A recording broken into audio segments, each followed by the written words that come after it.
What are you looking at? I heard you inside. What? The consulate, I heard you talking. I thought maybe we could help each other. How's that? You need money. I need a ride out of here. I'm not running a car service just now, thank you. I'll give you $10,000 to drive me to Paris. Ich bin total bescheuert, oder? Ich denke nicht, dass du bescheuert bist. What is this, a joke? Some kind of scam? No, it's no scam. And I'll give you another 10 when we get there. Jesus.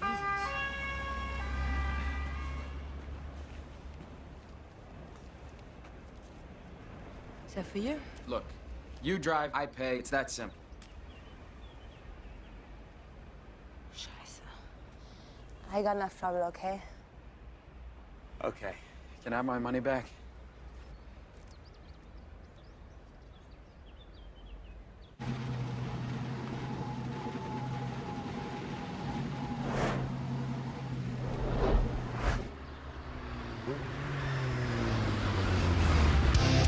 In a world overflowing with movies, we need a hero. Someone to separate the bad from the good. Sounds like a job. Verbal diorama. She watches all the movies, from comedy to drama. From the top, roll sound. And don't forget the action. She'll watch until the end and then she'll give you her reaction. Movies you know, movies you don't.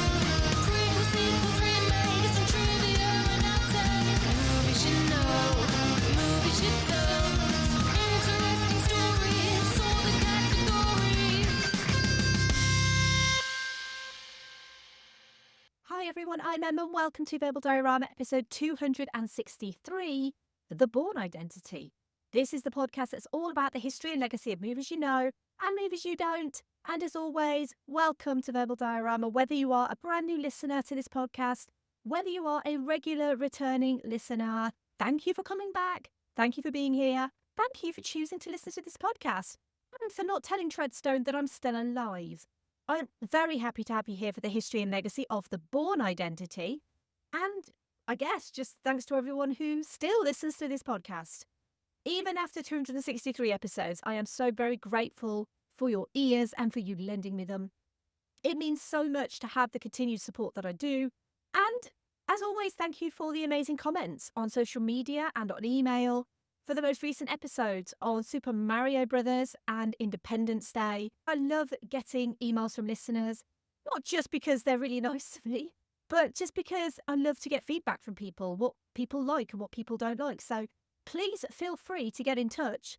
My email address is in the show notes. My social media is also in the show notes, and I'll tell you all about them at the end of the episode anyway. Please feel free to get in touch with me. I love to talk about the movies that I feature on this podcast. And the feedback for both Super Mario Brothers and Independence Day has been so overwhelmingly positive. It's just been an absolute joy to cover both of those movies. But then it always is an absolute joy on this podcast because Verbal Diorama is all about celebrating all sorts of movies. And so basically we're going from movies from the 90s straight into a movie from 2002. Remember, when action movie heroes didn't have to think. All they had to do was just beat up a load of guys. Jason Bourne proved the change when the Bourne Identity came out in 2002, and heroes became as vulnerable as they were deadly. But it was a troubled production, including lawsuits, screaming matches, and Jägermeister shots. Here's the trailer for The Bourne Identity.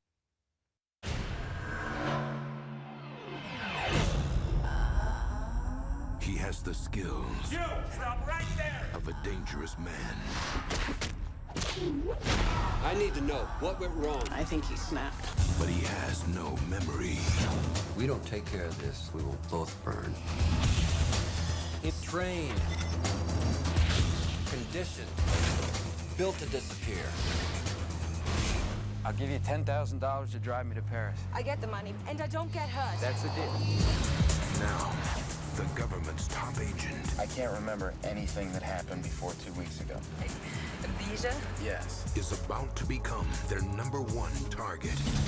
What's in Paris? It's a name, Jason Bourne. Let's see if the Paris police can find him for us. And the only way he can survive Talk a lot.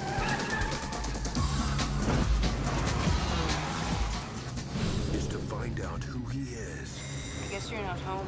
Monsieur Bourne! I don't recognize any of this. Before they find out Get the address? I think I got it. Enhance it. where he is. Get everybody up. I want them all activated. Do it now! What is it? Something wrong?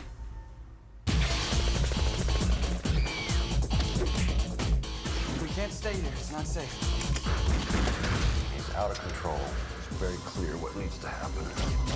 Based on the international bestseller I don't want to know who I am anymore. from Universal Pictures, You got to get as far away from me as you can. What are you gonna do? Danger I have everything they put inside me. is Everything I ever learned. All of it. born. I'm gonna make it stop.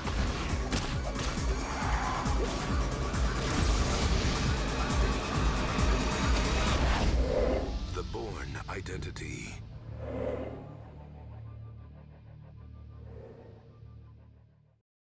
A young man is rescued near death from the ocean by an Italian fishing boat in the Mediterranean Sea. When he comes to, the man is suffering from total amnesia, without identity or background, except for a range of extraordinary talents in fighting, linguistic skills, and self-defense that speaks of a dangerous past. He learns his name is Jason Bourne, but that he goes by many others.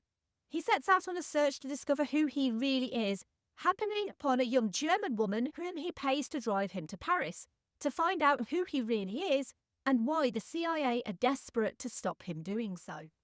Let's run through the cast. We have Matt Damon as Jason Bourne, Franca Potente as Marie, Chris Cooper as Conklin, Clive Owen as the Professor, Brian Cox as Ward Abbott, Adewale Akinoye Agbaji as Wombosi, Gabriel Mann as Zorn, and Julia Stiles as Nikki Parsons.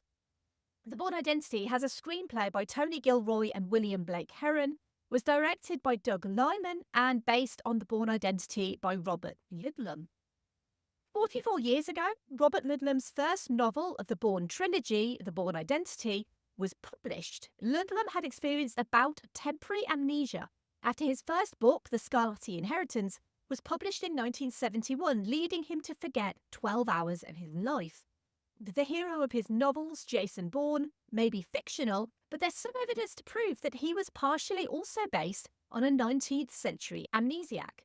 In Norristown, Pennsylvania, in January 1887, a man by the name of A.J. Brown arrived in town and opened a small store. When he opened his eyes on the morning of the 14th of March 1887, almost 2 months after arriving, A.J. Brown had no idea where he was. He rushed to his neighbours in a frenzy, only to discover to his surprise, through a conversation with them, that he was in Pennsylvania, and it was no longer January. He had lost 2 months of his life. He told his neighbours that his name was Ansel Bourne, and that he was an evangelical preacher from Rhode Island. 2 months earlier, he'd set out to visit his sister, and couldn't remember anything since. Ansel Bourne's case was one of the earliest cases of dissociative fugue, an uncommon disorder where an individual loses their identity completely. They forget everything about who they are and create a new persona. In this case, he was both Bourne and Brown. He could assume the personalities of both, and neither knew about the other personality. So, back to Robert Ludlum's novel. The film rights to it were purchased by Windward Glen Productions, owned by Anthony Lazzarino and Henry Morrison in 1981. They later optioned the rights to Orion Pictures for a 3.75% stake and a presentation credit. Warner Brothers acquired the option as part of a deal with Orion to sever distribution ties between the two companies in early 1982. The rights of all of Orion's films up to that point were sold to Warner Brothers as part of that deal. There was a falling out between Anthony Lazzarino and Henry Morrison, and Lazzarino was given complete control over Windward Glen as part of a 1982 settlement between the ex-partners, and both men pledged not to interfere or diminish the company's rights under its agreement with Orion regarding a potential Bourne movie. Warner Brothers therefore had 18 years to get a Bourne feature film off the ground. They tried to make an adaptation starring Burt Reynolds, directed by Jack Clayton, which never happened due to Reynolds' lack of interest over the material. Warner Brothers did produce a 1988 TV movie starring Richard Chamberlain and Jacqueline Smith that was technically a mini-series, It was nominated for Outstanding Miniseries at the 40th Primetime Emmy Awards, which was actually a replacement for Rumpole of the Bailey, which was nominated and then ruled illegible due to each episode being a standalone story. The Bourne Identity was the 6th place nominee, so it then became the 6th nominee. 1999, Warner Brothers allowed the rights for the Bourne Identity to revert back to Ludlum, who then negotiated a deal with Universal Pictures along with Henry Morrison, but that would result in a lawsuit in 2005 by Nat Serino, who claimed he was denied profits from the lucrative franchise. But I'm going to come back to that lawsuit a bit later. So all of this brings me to Doug Liman. He'd grown up in a wealthy family, the son of an attorney, Arthur Liman. His siblings were a lawyer and a scientist, but he wanted to be a filmmaker, something his father helped fund, until his father threatened to cut him off financially in 1995. Liman the younger suggested he'd do it, but Liman Sr. didn't. What he ended up doing was help secure funding for Liman's directorial debut, 1996's Swingers, which had been written by his friend Jon Favreau. The movie was a big success in the film festival circuits and caught the eye of Harvey Weinstein, who offered $750,000 for the rights, but Liman declined. He'd met producer Kerry Woods, who told him that Weinstein often took advantage of young up-and-coming directors and disobeyed his father's orders to take the $750,000, holding out for more money from Weinstein. So Weinstein offered $3 million, and Liman still declined. In the end, Weinstein offered $5.5 million. It would make Liman a wealthy man in his own right and meant his father could pay back the client who'd financed the picture and then some, but it would be a sore point between him and Jon Favreau, who did not make $5.5 million off of Swingers, despite it being his idea and his script. Liman's next project would be the indie hit Go, a 1999 movie that was pretty much made up as he went, with the final scene coming to him after principal photography had finished while he was in a bar with friends. To say his directorial style was chaotic is something of an understatement. Liman, who's featured on this podcast before for Edge of Tomorrow, is something of a character. He had dreamed of making the Bourne Identity ever since he'd read Robert Ludlum's book as a kid, but the rights were owned by Warner Brothers at the time. Liman, who'd just qualified as a pilot, flew out to Ludlum's home in Montana to talk about his ideas for a film adaptation. This was his first solo flight to the Glacier National Park where Ludlum lived, and with the National Guard fearing something terrible had happened to him when he didn't turn up when planned, had been dispatched to assist him. Despite his inability to use Google Maps' time to reach your destination section, Ludlum and Liman became good friends, and it would lead to Ludlum getting an executive producer credit for the Bourne Identity. It would take 2 years to secure the rights from Warner Brothers, in conjunction with Robert Ludlum and also aforementioned Henry Morrison, future lawsuit notwithstanding. And it would be a deal with Universal that would lead to the ball rolling for an adaptation of Ludlum's novel, an adaptation that Ludlum wouldn't be writing himself. That task would fall to Tony Gilroy. Gilroy had written The Devil's Advocate, Armageddon and Proof of Life, and to say he loved the source material would be the biggest understatement, because he used another word for poop to describe the source material. But he had a good idea for the adaptation, that they should keep the central premise, that of a secret agent with a serious case of amnesia, and throw pretty much everything else away. A guy whose only skill is to kill people. Liman supported this notion, but the two remained at odds throughout the filming. When Liman altered parts of his script and, in Gilroy's words, didn't have any sense with story, he became irate. Liman responded by calling Gilroy arrogant and later had William Blake Herron rewrite the script, a move that, as we'll soon discover, came with its own set of problems. Gilroy's script changed the Treadstone programme and its director Alexander Conklin to become the main antagonists of the movie.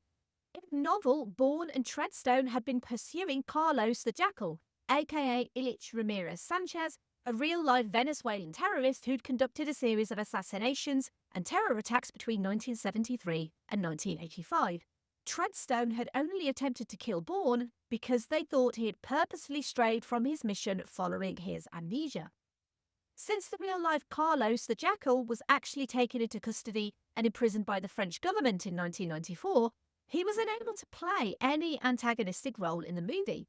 The memoirs of Liman's father, Arthur, who served as chief counsel for the US Senate's investigation into the Iran-Contra scandal, served as the basis for the movie's depiction of Treadstone.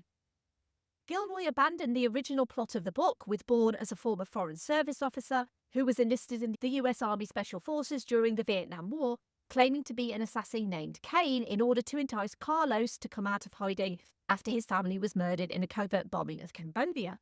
Liman acknowledged that in an effort to modernise the screenplay and make it more in line with his personal views on US foreign policy, he eliminated a significant portion of the book's content beyond the main premise of the spy with amnesia. The head of Universal at the time, Stacey Snider, knew it was a risk but was excited to work with Liman on this material. He was a proven indie filmmaker, working with the big studio on a familiar genre that was perennial, spies in action. It was a no-brainer.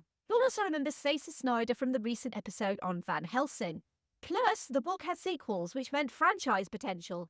And we know how much Stacey Snider loves franchise potential. In 2000, casting started for the movie, with Liman originally wanting his friend Sarah Polley for the role of Marie, who was a Canadian economist in the book. She would decline.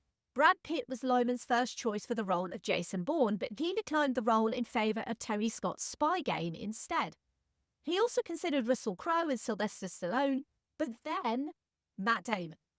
Damon had a small but vital role in Courage Under Fire in 1996 as an opiate-addicted soldier, but came to the public's attention after he wrote and starred alongside his friend Ben Affleck in Good Will Hunting, which won them an Academy Award and a Golden Globe for Best Screenplay, as well as Damon getting a Best Actor Academy Award nomination.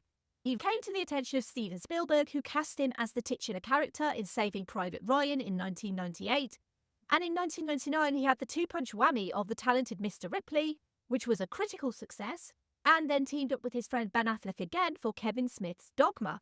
1999 is still a great year for movies. Damon seemingly turned everything he touched to gold, until 2000, where a string of box office disappointments, including Titan AE, the first ever episode of this podcast, just FYI, The Legend of Bagger Vance and All the Pretty Horses, all disappointed. But he'd never been an action star before. They knew he could do drama and comedy, but he was the all-American boy next door. He wasn't intimidating in either personality or physique. This was no Schwarzenegger, Van Damme or Stallone.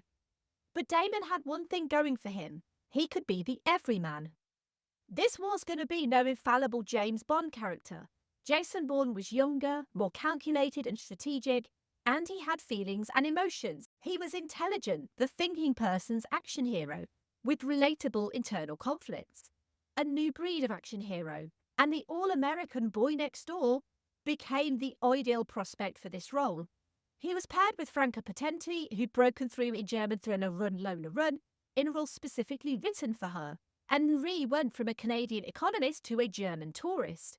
After Sarah Polley, Potenti was Lyman's first choice for the role, but assumed Universal would want a bigger name actress, so he was delighted when the casting director Joseph Middleton suggested Potenti. Her and Damon's initial chemistry reads weren't outstanding, but Liman knew the pair would work.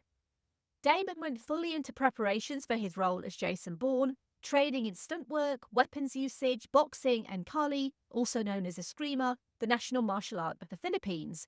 He spent 3 months training with Jeff Imada and Damon Caro, and did most of his own stunts, including the hand-to-hand combat and the climbing of the safe house walls near the conclusion. Damon really liked Tony Gilroy's script, and that's important, and I'm going to come back to it. When Liman wanted a Brian Cox type and a Chris Cooper type for the roles of Abbott and Conklin respectively, the response was, well, why not Brian Cox and Chris Cooper? Filming started in October 2000, and Liman wanted to film the Paris scenes, well, in Paris. Universal wanted the cheaper option of filming in Montreal, substituting for Paris, because they also speak French in Montreal, so same, obviously. Liman insisted the film shoot on location in Paris, despite the French-speaking Parisian crew not understanding the English-speaking cast and director. From the onset of filming, there were various issues which caused production to slow down or stop entirely. Basically, Universal wanted Liman to toe the line. Liman wanted to direct it in his own special way, and Gilroy was annoyed when Universal asked for the script to be changed to add more action. And Liman drafted in William Blake Herron, who then rewrote Gilroy's original script. William Blake Herron did as was asked of him and delivered a new script, but Matt Damon refused to shoot the new scenes and demanded Gilroy's script, the script that he'd signed up to be reinstated, or he would walk away from the movie. His argument was that he didn't want to do a traditional action movie. He was sold on Doug Liman's original vision. Liman was against making a traditional action movie. He wanted to make an art film that the studio could sell as an action movie. Liman would agree with and back Damon, but reverting back to an earlier draft at a late stage in the production wasn't without consequence. Essentially, months of planning and scheduling had to be reworked, and because of this, the script was a mess. To fix the problems with it, Tony Gilroy was asked back. Filming was scheduled to take place in Greece, Switzerland, Italy, and France. Liman struggled to keep things moving along while Tony Gilroy was faxing rewritten script pages. Then, original producer Richard N. Gladstein had to abruptly leave the shoot due to complications with his wife's pregnancy, which led to more delays before Frank Marshall joined the production in France as a replacement. The Bourne Identity was falling more and more behind schedule.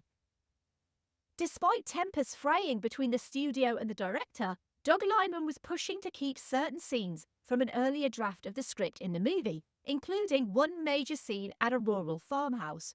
Liman persuaded Frank Marshall to talk Universal into providing extra money and time to work on the scene in the movie, but producers were spending hundreds of thousands of dollars a day on this chaotic production that was being helmed by someone who writer Simon Kinberg referred to as Limania. He makes a movie, then starts writing the movie, is how Kinberg refers to the Liman movie-making process. At the core of Limania is a belief that a film only reveals its nature as you make it. Liman seemed immune to the chaos he caused, with some suggesting that his disruptions were strategic. While Liman had every confidence in himself and his abilities, Stacey Snider of Universal did not. To her and the rest of the studio, Doug Liman's process was costly, unorganised, and worse, immature. To him, he had an archenemy at the studio who wanted him to fail.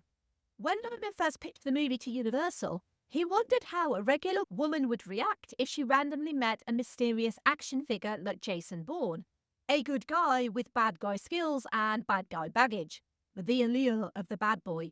Imagine if you were a woman dating Jason Bourne. It was a unique proposition to have Marie as focused in the story as Jason is, and the dynamic between the two had to work. Their chemistry had to give the audience everything. And the haircutting scene is part of the reason why the Bourne Identity is different. This isn't James Bond with a Bond girl conquest. Liman originally conceived a cliched sex scene after a car chase, but that changed when Tony Gilroy got involved, and he introduced a romantic arc where Bourne invites Marie into his Parisian apartment with a line that doesn't initially scream romance, but on screen it really works. Marie tells him, "You would probably just forget about me if I stayed." And Bourne replies, "How could I forget about you? You're the only person I know." After blowing their covers and checking into a dilapidated motel, Bourne alters Marie's appearance by meticulously colouring and cutting her hair. An act of self-indulgence that eventually turns into real physical intimacy in order to elude the authorities. The 2.5-minute scene, which has no dialogue, is tender, quiet and sexy, develops both character and plot. It's the culmination of the characters' time spent together and their chemistry, turning what could have been a generic, hyper-masculine spy thriller into a realist modern classic that is deeply human. In the book, Bourne avoids recognition by dyeing his hair blonde and fastening some tortoise-shell glasses to his face, while Marie goes without makeup and pulls her hair back. The movie's hairdresser Kay Georgiou knew that Matt Damon's look couldn't change all that much due to his crew cut, so decided to change Marie's instead. But as everyone who's ever dyed their hair at home knows, you don't just go from dark hair to blonde hair in an hour. So they decided to dye Marie's hair brown and have Bourne cut it. Because of the dingy nature of the bathroom, cinematographer Oliver Wood didn't need to rig anything special for the lighting. He set up Kino Flos, portable LED-based lights for the small interior scenes, which in this case was shot in a warehouse. Wood shared camera operator duties with Liman, and the pair often shot scenes with 2 cameras at the same time. Inside the cramped bathroom, they simplified things by capturing the scene once from 2 different angles. But this love scene culmination was quite stressful for the actors, and Franca Potenti bought a bottle of Jägermeister to give both herself and Matt Damon a bit of Dutch courage, as well as Liman, who also took a couple of shots. The scene was always there to highlight how regimented and brainwashed Jason Bourne is, and how free and safe he feels being with Marie. Usually, in love scenes, the woman is positioned or highlighted as the vulnerable party, but this was the opposite, with Liman encouraging Potenti to be the driving force. But as filming tried to catch up, Lyman's rebellious, almost relaxed, aloof style of directing was starting to annoy a lot of people in high places. It came to a head when Lyman arranged for some of the crew to light a forest so they could play paintball. Lyman maintains the bigwigs at Universal just had it out for him, but they claim he wasted studio money on his amusement. The relationship got so hostile between Liman, Universal, and the producers on the Bourne Identity that Matt Damon had to step in and start presenting Lyman's ideas as his own, because Damon had a semblance of respect and clout with the teams, and Liman was concerned his ideas would get rejected purely because they were his ideas. Still, everyone did get everything done, and this was a professional team who knew what they were doing. The Bourne Identity has one of the most well-known and acclaimed car chases in cinema. This was filmed by second unit director Alexander Witt, who was also second unit director on Speed. They were shooting almost the whole time, while the rest of the crew were in Paris, but because of restrictions, with unions having a strictly enforced 33-hour work week and no overtime, they were only shooting some days and some Saturdays. The chase begins in front of Gare du Nord, one of the city's train stations, but then uses pieces of sequences shot all over the city. The finished footage was eventually edited together to create an illusion of a coherent journey, but it's been said online that anyone who really knows Paris might find it illogical. Filming originally completed in February 2001, after taking place across Europe in Paris, Prague, Imperia, Rome, Mykonos and Zurich. But due to the unorthodox shoot, it was running behind, which meant the Bourne Identity's release was pushed back from September 2001 to February 2002. That would ultimately be the biggest blessing for the movie, because nothing that came out in September 2001 did anything at the box office. Because no one wanted to go to the cinema, the whole world was in mourning, but especially the US. Liman would himself say that even though reshoots got the go-ahead in the summer of 2001, momentum was lost when 9/11 happened. He lived 6 blocks downtown from the World Trade Center, and for the following 2 months he volunteered in the city and mourned with the rest of the country. Once reshoots did go ahead, they rewrote the ending and planned to return the location to Paris in order to shoot a new, more action-oriented conclusion to the Paris story arc involving a large explosion. But after 9/11, they couldn't include a huge explosion in the movie, so this ending was also cut. This is how we ended up, ultimately, with the farmhouse scene. The farmhouse scene seemed to be the final straw in the relationship between Liman and Marshall, and culminated in a screaming match between the two men. The scenes were cut out in a third-act rewrite that the studio insisted upon, but Liman and Matt Damon battled to keep the scenes in the movie. According to Liman and Damon, the scenes were essential to the viewer's understanding of Bourne's character and the main ideas of the movie. As a result, the farmhouse sequence underwent numerous revisions from its initial version before being included in the finished product. Even when Marshall eventually sided with Liman to get the farmhouse sequences filmed, they both got in a heated argument on set when Liman abruptly insisted on another reshoot to film a shot that he'd forgotten to include. Marshall called Stacey Snyder at Universal and told her about Lyman's desire to get the additional shot. The reply came that Liman wasn't allowed to do the shot again, but he picked up the camera and filmed what he wanted to anyway. And he did that quite often on this movie, preferring to be behind the camera than behind a screen, and generally just doing whatever he wanted. The scene in question finds Bourne and Marie seeking refuge at a farmhouse in the French countryside, where they're tracked down by a hitman known simply as the Professor. Bourne is able to mortally wound his enemy in the shootout that follows, but not before they share a brief moment of connection. "Look at what they make you give," the Professor tells him as he dies. That brief moment of pathos tells you that this is a lonely life of following orders, and supports Bourne's decision to retire from Treadstone at the end. We also find out that Bourne couldn't assassinate Wombosi in front of his children which is what led to him being shot and losing his memory. Full-on action franchises don't give you as much character and personality as these few scenes do, and I love this movie for that. This reshoot would cause another epic streaming match though, with Liman considering auctioning off his director's credit on eBay after that. But after the dust settled and filming was finally completed, the Bourne Identity entered post-production. A test audience who saw an early cut of the film gave it positive reviews overall, but felt it lacked action towards the end. With Jason Bourne having given up his violent ways, Liman was afraid the film's producers would force him to include a scene in the climax where Bourne kills a bunch of people or blows up a building in the style of Michael Bay. After yet another difficult conversation with the studio, Liman and the movie's writers eventually came up with an action sequence that both they and Universal felt was satisfying and allowed Liman the additional time he needed to shoot the scene by delaying the film's theatrical release date once again. And if you've ever felt like the scene where Jason Bourne uses a man's dead body to fall down several flights of stairs is a little out of place in an otherwise grounded movie, well, this was Universal's added action scene. With the production well behind schedule, a different cinematographer helped shoot the ending that sees Bourne use a dead body to catch his fall from several floors up. But we need to move back to that 2005 lawsuit because this is where it all gets even messier. Could you believe this movie could get messier? It can. Lazzarino's lawsuit was because he was annoyed he'd missed out on the profits from the Bourne Identity, but also that his former business partner Henry Morrison had breached their agreement not to interfere with the company's rights over their agreement with Warner Brothers. So basically, Lazzarino sued Warner Brothers when Warner Brothers didn't even make this movie.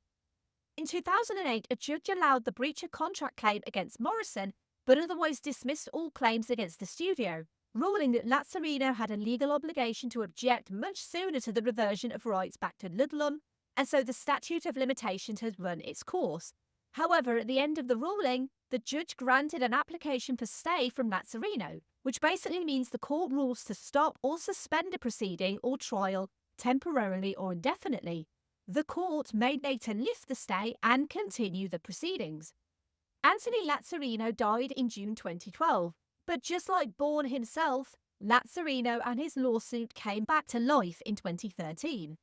The judge had granted a stay, and Aaron Siri, the estate's new attorney, along with Lazzarino's widow, applied to a judge to resurrect the case, claiming that Lazzarino had been working on a new federal lawsuit before he died. The estate claimed that under the 1981 deal, Warner Brothers owes a 3.75% interest and a presentation credit on any film produced or caused to be produced by Orion. Warner's failure to do that in 2002, when Universal's film came out, would allegedly be within the statute of limitations of a lawsuit initiated in 2005. Quote, Warner Brothers apparently chose to transfer away its rights to the film, but this did not and could not negate its obligations to Wynwood related to the film. Under elementary New York contract law, a party cannot negate their contractual obligations by simply transferring away their contractual rights, unquote. New York Supreme Court Judge Marcy Friedman ruled that the claim falls outside the statute of limitations, pointing out that the, quote, claim is barred as against the Warner Brothers defendants because they executed the last agreement with Ludlum without preserving the right to match on the 4th of May 1999, more than 6 years before the commencement of this action, unquote. Because the Orion agreement only contemplated an Orion-produced film with separate remedies in the event that such a film was not made with Burt Reynolds' involvement, Lazzarino's widow could claim 3.75% interest or presentation credit from Universal Studios' The Bourne Identity. The only claim Lazzarino's widow has sustained is that Morrison breached the original agreement by brokering the deal with Universal alongside Ludlum. Do you need a shot of Jägermeister after that? I think I need a Jägermeister after that. But let's segue into the obligatory Keanu reference of this episode.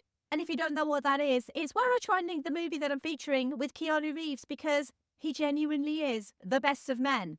Many people on the internet have asked the immortal age-old question, who would win in a fight, John Wick or Jason Bourne? Have a think about that. Maybe get in touch with me and let me know which one you think would win. But Tony Gilroy wrote this movie, and he also wrote The Devil's Advocate, which is a great Keanu Reeves movie. I really love The Devil's Advocate, and one day it will come to this podcast because I would love to talk about the history and legacy of The Devil's Advocate. But let's talk about the music, because John Powell composed the music for The Bourne Identity. Powell took over from Carter Burwell, who'd written and recorded a more conventional orchestral score for the movie, but Doug Liman rejected that score. Powell's score was originally intended to be completely non-orchestral, making extensive use of percussion, guitars, electronics, and studio techniques. This was because a large portion of the music budget had already been spent recording the rejected score. And obviously this movie is probably most well known for the song Extreme Ways by American musician Moby. It was released as a second single from his sixth studio album 18 in June 2002, and this track is used at the conclusion of all 5 Bourne films. New versions of the song were recorded for the 3rd, 4th and 5th films of the series, but ultimately everyone knows Extreme Ways is the song from The Bourne Identity. As I mentioned earlier, The Bourne Identity was originally due out in September 2001, but eventually came out on the 14th of June 2002, the same week as Scooby-Doo, which took number 1 that week. I have actually done an episode on Scooby-Doo. It's one of very few episodes that feature my cat Jess, who passed away a few years ago.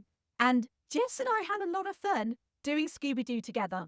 She seemed to like dog movies more than cat movies. Scooby-Doo took number 1 that week, with The Bourne Identity having to make do with number 2. The following week, Lilo and Stitch and Minority Report came out, and Bourne was jettisoned to number 4. The Bourne Identity would stay in the top 10 for 5 weeks. Matt Damon told GQ in 2012, quote, "The word on Bourne was that it was supposed to be a turkey.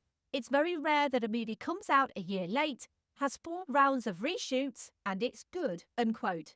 But this movie is not a turkey, despite coming out a year late and 4 rounds of reshoots. It was a surprise hit financially. On its budget of $60 million, it grossed $121.7 million domestically and $92.4 million internationally, for a total worldwide gross of $214 million. It also made $22.7 million in DVD rentals, surpassing Harry Potter and the Philosopher's Stone, or Sorcerer's Stone if you're American.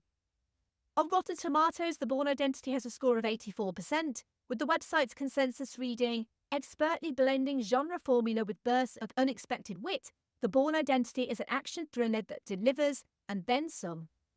After Bourne finding out all about his identity, he went on to discover his supremacy in 2004 and deliver a final ultimatum in 2007. The Bourne Supremacy and The Bourne Ultimatum, also named after Ludlum books, were directed by Paul Greengrass, who upped the shaky cam, but both are generally seen as better than the original. The Bourne Legacy didn't have Damon or Greengrass involved, with Jeremy Renner starring instead, but both Damon and Greengrass returned for Jason Bourne in 2016, a direct sequel to The Bourne Ultimatum. In November 2023, it was announced that the 6th film was officially in development, with Edward Berger serving as director. The studio entered negotiations for Matt Damon to reprise the titular role, while the alternative option is for a different character to lead the cast, like what they did with The Bourne Legacy. In February 2024, Damon expressed excitement for the project, while confirming his intentions to be involved once the script is completed. Tim Kring's Treadstone was a series for the USA Network, which was ordered as a pilot in April 2018. The show delves into the history of the Treadstone Initiative and the sleeper agents connected to the organisation. In August of the same year, the network announced that Treadstone would forego the pilot phase and go straight to series. Producer Ben Smith revealed in October 2019 that there were connections between the television series and the films, with the show potentially influencing a future Bourne film. But in May 2020, the show's 1-season run came to an abrupt end. If you want to make a big-budget studio film with any integrity at all, you will almost certainly have to deal with studio interference, and the desire to cut corners, emphasise low-rent, marketable elements like action scenes and sex, possibly at the expense of a movie's more nuanced, valuable material. The Bourne Identity works because it values that nuance. Doug Liman's decision to keep The Bourne Identity from becoming one of those action for the sake of action movies is what sets The Bourne Identity apart. It's lean, restrained, and more personal, and that's a welcome thing compared to most action spy flicks. Yes, there were issues and culture and personality clashes on set, but fundamentally what Doug Liman did for this movie was 100% right. Universal would have been wrong to change it, and I'm glad he put his foot down and got his way, and you can't help but respect Liman for doing it his way rather than just bending over for his Universal bosses. Let the guy have all the paintballing sessions he wants. The Bourne Identity and its sequels set new standards for chase scenes, close quarters action, and globe-trotting spy narratives. It gave us a protagonist who cares as much as he dishes out pain. Liman truly cared about this being a different breed of spy. The film's revolutionary fight choreography starts with how Damon trained for the film, focusing on Kali martial arts disciplines that focus on using the aggressor's energy against them while conserving your own. This effectively changed hand-to-hand combat scenes in action movies going forward. You just need to look at the Bond and Mission Impossible movies made afterwards to see the Bourne effect. But ultimately, this movie bit Doug Liman on the bum, because although the movie received favourable reviews from critics and did well at the box office, so well in fact that Universal were able to start shooting more movies in the franchise, they fired Doug Liman. After him spending years obtaining the rights to the Bourne Identity, developing it, and then fighting to get it filmed. Paul Greengrass would be brought in to replace him as director, and Tony Gilroy would go on to write the remaining 2 parts of the Bourne trilogy. That hasn't affected Liman's ongoing career though. He'd go on to make Mr. and Mrs. Smith, Jumper, Edge of Tomorrow, American Made, and most recently Roadhouse. While the Bourne Identity gave action films a snappy kinetic pace, it also unintentionally signalled a more sombre approach to the narrative. When every kick, punch and bullet suddenly had so much more impact, it became essential to balance this with a real and heartfelt story. More than anyone who had come before him, Jason Bourne was a scared, quick-witted, sensitive and vulnerable person. It's also an extremely innovative action movie that blends a new fast-paced shaky cam technique with more conventional methods of filming a fight scene. But for me, this movie shines more with its heart than with its fists. Bourne's relationship with Marie and the lengths he goes to for her are worth 10 riding bodies down flights of stairs. The latter is definitely a bit more cool though. More than anything, the Bourne Identity changed action cinema by showing Hollywood how to take action seriously without sacrificing it for humanity.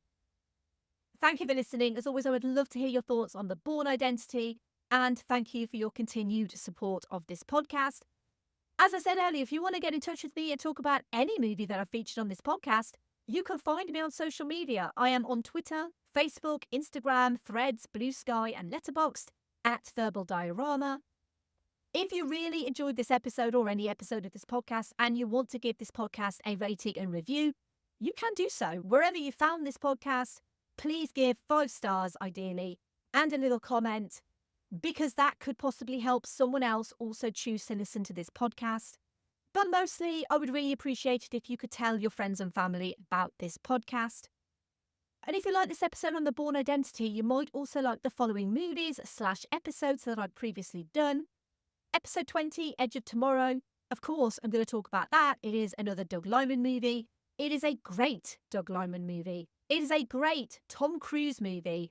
I am not the biggest fan of Tom Cruise. I think he's the sort of actor who plays the same characters over and over again a lot of the time. But I feel like when he steps out of his comfort zone, when he plays against type like he does in Edge of Tomorrow, he is outstanding in that movie. And it's got always outstanding Emily Blunt. It is an underrated gem. Please check out Edge of Tomorrow. Episode 69, Atomic Blonde. Again, I feel like this movie is especially underrated. It is Charlize Theron, it is James McAvoy, it's set in the 80s during the Cold War, and it's got some incredible fight choreography. Charlize Theron also does a lot of her own stunts as well, and that movie should have been the next big spy action franchise. And another movie that also stars a kick-ass female and should have also been the next big spy action franchise is episode 88, The Long Kiss Goodnight. I'm a huge fan of Rennie Harlin and the fact that he just loves to blow stuff up. And The Long Kiss Goodnight is not really based in reality. However, the explosions are phenomenal. Gina Davis is incredible. And of course, everyone loves Samuel L. Jackson. And the pair of them together So phenomenal in the movie. It is another underrated gem. I would highly recommend anyone who enjoys this movie, you will love The Long Kiss Goodnight and you will love Atomic Blonde. Edge of Tomorrow is obviously a bit more sci-fi, but Doug Liman did great on that movie. It's a shame it didn't do better. As always, give me feedback on my episode recommendations. Let me know what you think. Next episode, speaking of shaky cam, this was a movie that made some cinema goers feel ill during screenings. But it also makes sense because it is a found footage movie. Cloverfield came out of nowhere in 2008 to become a huge hit from viral marketing, remarkably only costing $25 to $30 million to make. Regular listeners of this podcast will know how much I love monster movies on Verbal Diorama, so join me next week for the history and legacy of Cloverfield. As I always like to say, this podcast is free and it always will be free. However, if you have enjoyed this podcast, if you get value from what I do work incredibly hard at this podcast. I hope that comes across. But if you get value from what I do and you have some spare change that you would like to pass over to help with things like new software, hosting, subscriptions, etc. to keep this podcast going, there are two ways you can do that. You could go to verbaldiorama.com/tips and give a one-off tip, or you could go to verbaldiorama.com/Patreon and you can join the amazing patrons of this podcast. They are Simon E, Sade, Claudia, Simon B, Laurel, Derek, Kat, Andy, Mike, Luke, Michael, Scott, Brendan, Lisa, Sam, Jack, Dave, Stuart, Nicholas, So, Kev, Pete, Heather, Danny, Ali, Stu, Brett, Philip and Michelle, Zenos, Sean, Rhino and Russell. As I said, you can get in touch with me on email if you wish. I am verbaldiorama@gmail.com. You could just say hi, you can give feedback, you can also give me suggestions. Or you can go to verbaldiorama.com and you can fill out the contact form on the website. You can also find bits and pieces that I do at filmstories.co.uk as well. And finally,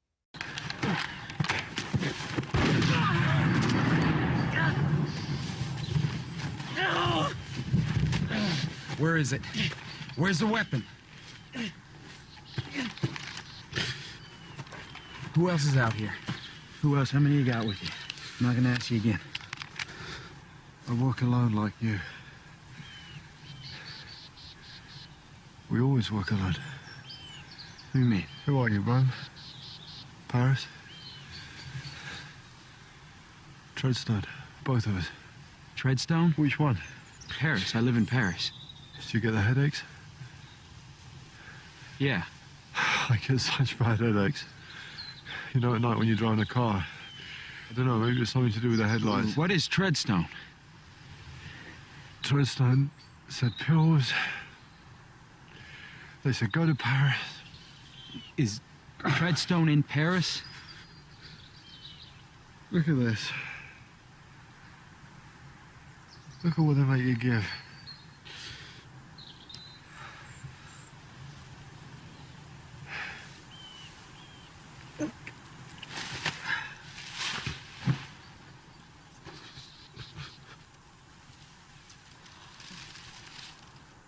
bye. Movies you know, movies you don't.